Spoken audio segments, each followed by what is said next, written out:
Bienvenidos a un nuevo programa de A Ciencia Cierta. Hoy tenemos el privilegio que nos acompañen dos profesionales muy destacados de la infectología. Uno de ellos es un amigo de hace muchos años, el doctor Lautaro de Bedia, que es el presidente actual de la Sociedad Argentina de Infectología, y también nos conocemos hace mucho tiempo con María José López Furs, que es la coordinadora en la Sociedad Argentina de Infectología de la Comisión para el Uso Adecuado de los Recursos y fundamentalmente de los antibióticos. Y nosotros pensábamos que es muy importante hacer algunas reflexiones y comentarios para ver cómo es la situación y qué podríamos hacer para utilizar estos fármacos en una forma mucho más adecuada. Bienvenidos y gracias por acompañarnos. Gracias, al contrario, gracias por la invitación. Hay un tema que a mí me parece importante, es hacer un diagnóstico de situación. ¿Cuál es la situación actual con los antibióticos, la resistencia que se observa en nuestro medio? Es un problema creciente en todo el mundo, no solo en nuestro país, ¿no? Cuando surgieron los antibióticos ya en los años 20, 30, parecía que se acababan el problema de las infecciones y sin embargo ya los científicos nos decían un momento que las bacterias se defienden a su manera y generan por algunos distintos mecanismos para ser resistentes. Eso fue creciendo, hemos tenido que cambiar de tratamientos muchas veces, ir avanzando y estamos viendo que la situación en todo el mundo ya está en un estado que merece atención, por lo menos. Yo no quiero ser apocalíptico, por supuesto que no, pero tenemos que tomar cartas en el asunto, porque hay situaciones complejas en algunos lugares. María José, ¿cuáles son algunas de las indicaciones que habitualmente nos llevan a un uso inadecuado de los antibióticos? Sí, lo más común son las infecciones virales. O sea, este es el tema que ocurre habitualmente con más frecuencia en la temporada invernal. Empiezan los resfríos, empiezan las gripes y la gente y algunos profesionales empiezan a indicar antibióticos para infecciones que no se curan con antibióticos. Son infecciones causadas por virus para los cuales los antibióticos no sirven para nada y eso es lo más frecuente. Uno por ahí relaciona la palabra antibióticos con hospitales y demás, pero el mayor uso en cantidad de antibióticos se hace en la comunidad y para las infecciones virales, más del 50%. Inés, ¿qué pasa con los resfríos y el uso de los antibióticos? Y siempre vos nos indicás que el resfrío, como viene, se va sin el uso de antibióticos y hay muy pocas situaciones donde realmente necesita uno utilizarlo. Claro, el resfrío o los cuadros virales tienen una evolución de 7 a 10 días y hay cada vez más intolerancia de las personas a pasar ese periodo de una forma natural, que es tomar antitérmicos y si tienen mucha fiebre quedarse en la casa y si tienen cuadro de resfrío llevar pañuelos. Y ahí surge la presión que vos decías, María José, del medio, en el cual el paciente consulta al segundo día porque tiene un resfrío, presiona al médico por un antibiótico o lo compra de venta libre. Tome el antibiótico 7 días, que son 7 más 2, 9, que es el periodo que se va el resfrío o el cuadro viral, entonces creen que es el antibiótico el que curó, y en el próximo evento lo vuelve a hacer. Por eso, María José, hablábamos de uso responsable de antibióticos, no solo para la comunidad médica, sino para la comunidad en general, ¿no? No, desde ya hay una serie de cosas que la gente común, lo que nosotros llamamos la comunidad, puede hacer. Lo primero es pensar en esto, que son medicamentos que tienen que usar exclusivamente con indicación médica, exclusivamente, no usarlos por su cuenta, no usar restos de antibióticos que tienen el botiquín y que usó para otra indicación, no cambiar la duración del tratamiento que el médico le indicó, ni para menos ni para más. Hay duraciones que quizás sean un poco controvertidas, pero seguir lo que el médico le indicó, y eso obviamente lo puede hacer la gente. Y sobre todo, y para no olvidar la prevención, lavarse las manos todo el tiempo, con lo cual cortamos la cadena de transmisión de estos gérmenes resistentes. Lautaro, estábamos hablando antes del programa de una situación que realmente también es un uso inadecuado, que es la profilaxis antibiótica. en situaciones médicas y quirúrgicas. Claro. ¿Cuáles son las recomendaciones que tú podrías hacer para la profilaxis en situaciones quirúrgicas? En general, cuando se va a hacer una operación o una incisión, puede haber ciertos riesgos de infecciones. Eso está estudiado y sería necio negar que hay que dar un antibiótico. Pero es una indicación muy puntual, médicamente muy bien establecida, de una duración generalmente de dosis única en el momento del acto quirúrgico y nada más. Porque de esa manera uno puede favorecer el desarrollo de mecanismos de resistencia por parte de las bacterias, cuando después, si por alguna razón necesitamos el antibiótico, tal vez no sirva. Entonces, esa es tarea más de los médicos, pero también la gente tiene que aprender y respetar esa decisión de los médicos de la prevención en cirugía es breve. Sí, es muy importante lo que tú dices, porque nosotros lo estudiamos mucho durante el tiempo que estábamos en el Sanatorio Güemes, porque hay una tendencia de los médicos muchas veces y de la gente creer que recibiendo previo a la cirugía y después de la cirugía 2 o 3 días eso favorece la disminución de las infecciones. Y nosotros hicimos muchos estudios y llegamos a la conclusión que tú dices, que solo una dosis previa al acto quirúrgico y con antibióticos no muy complicados es suficiente. Pero ahora viene, María José, la situación de enfermedades o situaciones que uno tiene médicas y que habitualmente uno le daba antibióticos como profilaxis. Por ejemplo, para la prevención de la endocarditis en los pacientes valvulares o con problemas cardíacos. ¿Qué nos podés decir de la profilaxis en situaciones médicas? Claro, sí, como usted dice, es un tema que se estudió por muchos años y se usaron muchos antibióticos para esas indicaciones. Se usaban antibióticos sobre todo en pacientes con problemas odontológicos, que tenían antecedentes de problemas cardíacos, y toda una serie de situaciones que se siguieron estudiando, con lo cual en la actualidad la indicación es muy puntual. Nosotros estamos intentando trabajar mucho con los odontólogos, porque quien más hace esa indicación es el odontólogo, en general cuando hay algún proceso infeccioso, y son muy contados con una mano aquellos pacientes que tienen que recibir antibióticos porque tienen algún problema en una válvula del corazón. Es mínima la cantidad, de ningún modo lo tiene que recibir todo el mundo, y esto los odontólogos lo van sabiendo y la gente también. Inés, el doctor Diurac, con quien tuve yo la suerte de trabajar, experto en endocarditis, nos decía lo que María José nos decía, ¿no? Que hay situaciones muy, muy escasas que uno tiene que darle. Pero si uno le tiene que dar a un paciente valvular o que tiene antecedentes de endocarditis previa, ¿qué antibiótico se usa? Se puede dar, si el paciente no es alérgico, amoxicilina. Exacto. Pero en dosis... Sí, en dosis de 1 gramo cada 12 horas, previo procedimiento y después del procedimiento. Sí, y algunas veces se da o 2 gramos juntos una sola vez. Pero me parece importante que hay otras situaciones médicas que merecen profilaxis. Debe haber alguna, no se me ocurre especialmente, más allá de lo quirúrgico, que yo quería comentar al pasar que en los hospitales, porque hablábamos de la comunidad, pero en los hospitales, como decía Lautaro, la profilaxis quirúrgica que él mencionó, en monto de antibióticos usados es muy alto, así que eso es muy, muy importante que se cumpla con las reglas que él comentaba, ¿no? Sí. Lautaro, otro tema importante del uso inadecuado es la duración. Sí. Y entonces, a mí se me viene en mente una situación bastante corriente, que es la infección urinaria. La infección urinaria en la mujer es muy frecuente. ¿Cuántos días habitualmente se debe indicar? Depende del cuadro clínico, por supuesto, pero en líneas generales son tratamientos breves. Cada vez estamos aprendiendo más que los tratamientos deben ser más limitados, cada vez hay más estudios. Antiguamente tal vez necesitábamos o nos sentíamos más seguros si le dábamos el antibiótico 10, 15 días. Y los tratamientos antiguos eran más largos.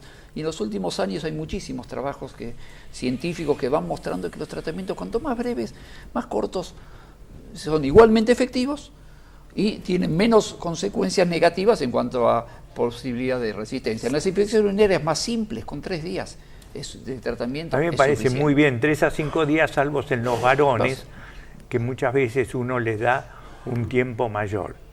Después viene otra situación que es bastante importante, que es, Inés, la diarrea. Bueno, ¿Qué hacemos con la diarrea? Con la diarrea uno debería separarla si es aguda o crónica, o sea, si empezó hace poco, si tiene fiebre o no tiene fiebre, si tiene sangre en la materia fecal o no tiene sangre en la materia fecal. Si uno tiene un paciente con diarrea, con fiebre, podría hacer un examen de materia fecal directo y ver qué cantidad de leucocitos hay o de presencia de matíes y hacer un cultivo para las bacterias más comunes para tratar, como la salmonela o la shigella o la Escherichia coli, pero no se debe tratar con antibióticos la diarrea, salvo con indicaciones médicas exclusivas y puntuales, ¿no? Sí. María José, hay un tema que nosotros, los que alguna vez hemos hecho pediatría, es muy importante, que es el síndrome urémico hemolítico.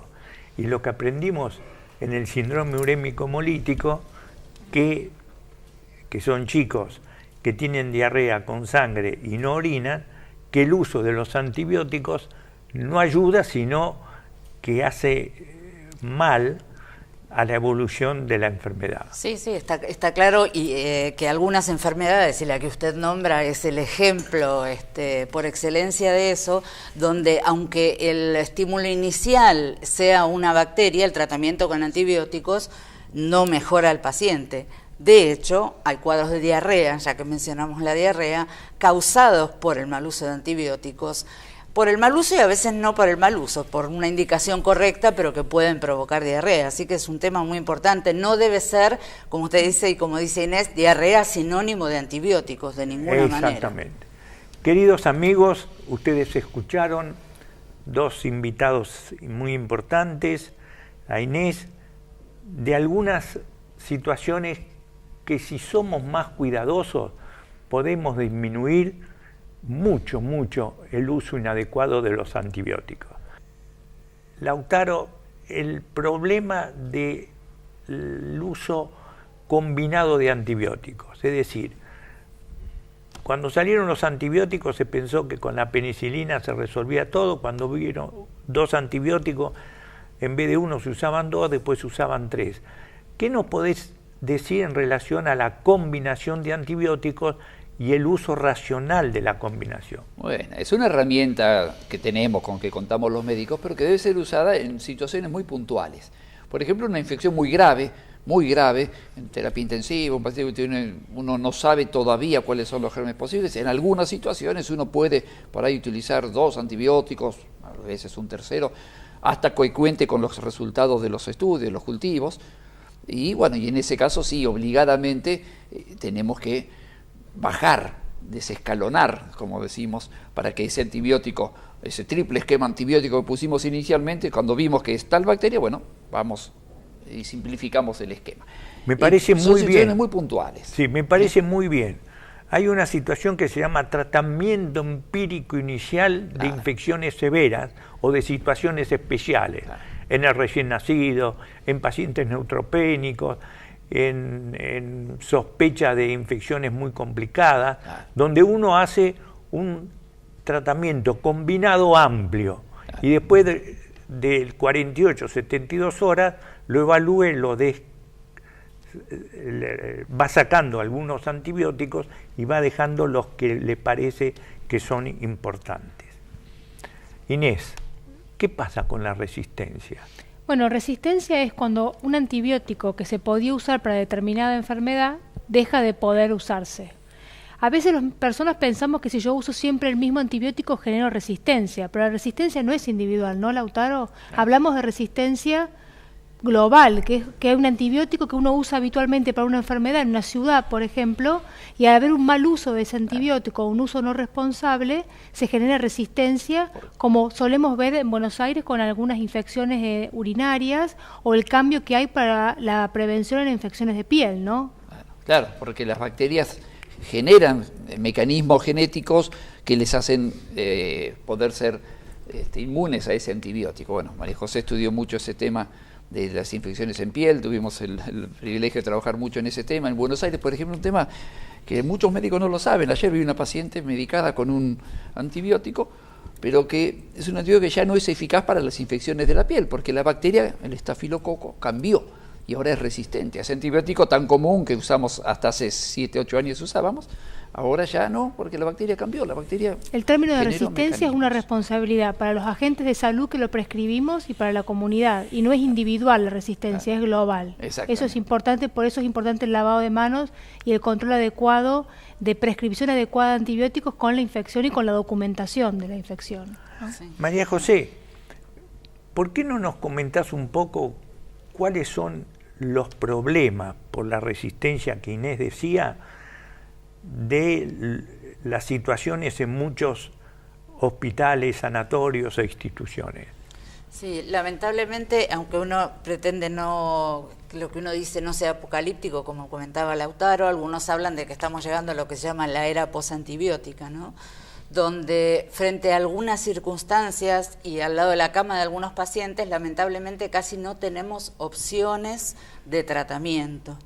Esto ocurre por todo lo que hemos venido conversando, por los distintos mecanismos, y hay algunas bacterias, especialmente aquellas que comprometen a los pacientes de terapia intensiva o muy graves, como son las pseudomonas, los acinetobacter, en la actualidad especialmente otra bacteria que se llama Klebsiella pneumoniae, que se han vuelto resistentes a los antibióticos que aún aquellos más complejos, digamos así, que usábamos antes, ¿no? Y nos hemos encontrado, como decía, en situaciones donde casi el paciente no tiene opciones terapéuticas. 60 años atrás nadie iba a pensar que los antibióticos iban a dejar de actuar.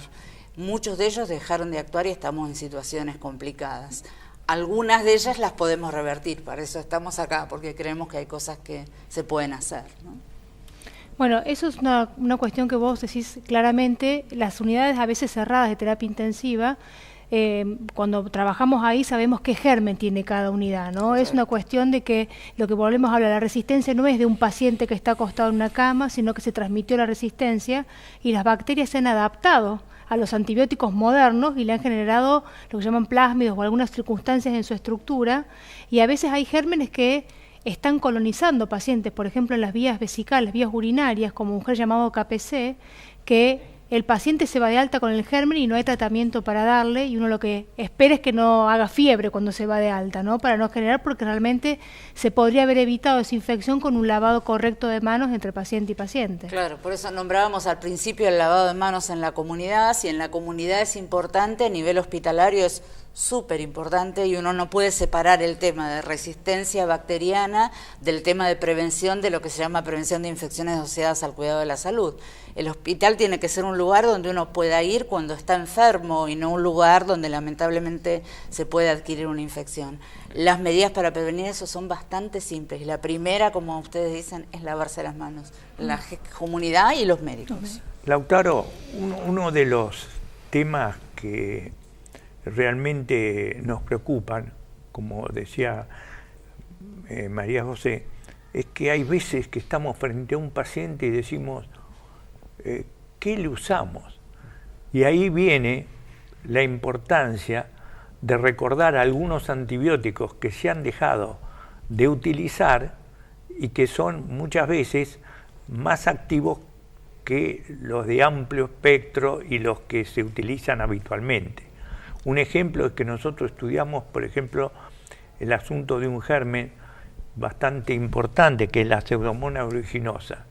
Si vos ves la resistencia de la Pseudomonas aeruginosa al imipenem, es mayor que a la ceftazidima. Y la ceftazidima era una vieja cefalosporina, un viejo antibiótico que nosotros utilizamos con frecuencia y que lo dejamos. Y entonces es eso, la creatividad del médico de volver algunos antibióticos que no se usaban habitualmente, porque eso puede solucionarlo algunas situaciones muy especiales. Sí, las herramientas con que contamos son múltiples, hay que ser muy creativo y a veces recurrir a cosas que uno quería olvidar, ¿no? Como las cefalosporinas, como los aminoglucósidos en algunas situaciones. Lo importante es que dentro de los hospitales tener pautas claras de tratamiento, saber qué tratamientos tenemos que poner en cada situación, incluso en las empíricas, porque uno sabe cómo es la clase de bacterias que tiene en la unidad, y tratar de acortar y simplificar los tratamientos lo más que pueda. Cuando el paciente está mejor, si Dios mediante, al cuarto o quinto día tal vez le pueda sacar los catéteres y ya ponerle un antibiótico por boca, simplificando lo más que pueda el tratamiento y reduciendo las posibilidades de complicación. Así que bueno, son pacientes que obligan a estar muy encima. Hay dos situaciones que para mí son muy importantes para disminuir el uso inadecuado de los antibióticos. Hay pacientes que están sondados o hay pacientes que tienen lo que se llama bacteriuria asintomáticas, es decir, están muy preocupados porque tienen en los urocultivos siempre gérmenes, pero no tienen síntomas. ¿Cuál es el criterio de ustedes en relación a las bacteriurias asintomáticos y los pacientes sondados? Después Inés nos va a hacer unas reflexiones que tienen gérmenes. Sí, es un tema, como usted dice, de consulta muy frecuente, es un tema que nos lleva horas, por suerte, en el consultorio de infectología. Digo por suerte porque lo que hay que hacer es explicar. Como bien usted dice, está clarísimo que la bacteriuria asintomática, o sea, la presencia de bacterias en la orina sin síntomas, no necesita ser tratada y sin embargo es una de las principales causas, después de las que hablábamos antes, virales, respiratorias, de tratamiento inadecuado. La gente siente y nadie les explica que por tener una bacteria en la orina, si no tienen síntomas no va a pasar nada y no tienen que recibir tratamiento. Hay una o dos excepciones puntuales, eso está muy claro en la literatura, pero es una batalla que hay que dar diariamente en el consultorio. Estoy de acuerdo contigo, María José. Y lo que es importante con los pacientes es escucharlos y explicarles, porque cuando uno fundamenta alguna de estas recomendaciones de no usar antibióticos frente a un germen, tiene que fundamentarlo, explicarlo y después preguntarle al paciente si entendió lo que le decíamos. Pacientes sondados. Bueno, los pacientes sondados generalmente comúnmente son varones. Habitualmente las sondas vesicales son siliconadas, se cambian cada 4 a 5 semanas según el tipo de paciente. No hace falta hacer urocultivo con cada cambio de sonda, no hace falta cultivar esa sonda. Importante saber que si el paciente tiene fiebre o síntomas de infección, no es un diabético o sube los glóbulos blancos, uno ahí elige cómo tratar a ese paciente previa toma de urocultivo. Pero no se tratan cultivos positivos sin síntomas. Muy bien. Mis queridos amigos, la verdad que ha sido un honor tenerlos presentes y con ustedes hacer estas reflexiones y comentarios y contribuir, como pensamos que debemos, al uso adecuado de los antibióticos en nuestro país. Muchas gracias por acompañarnos. Gracias.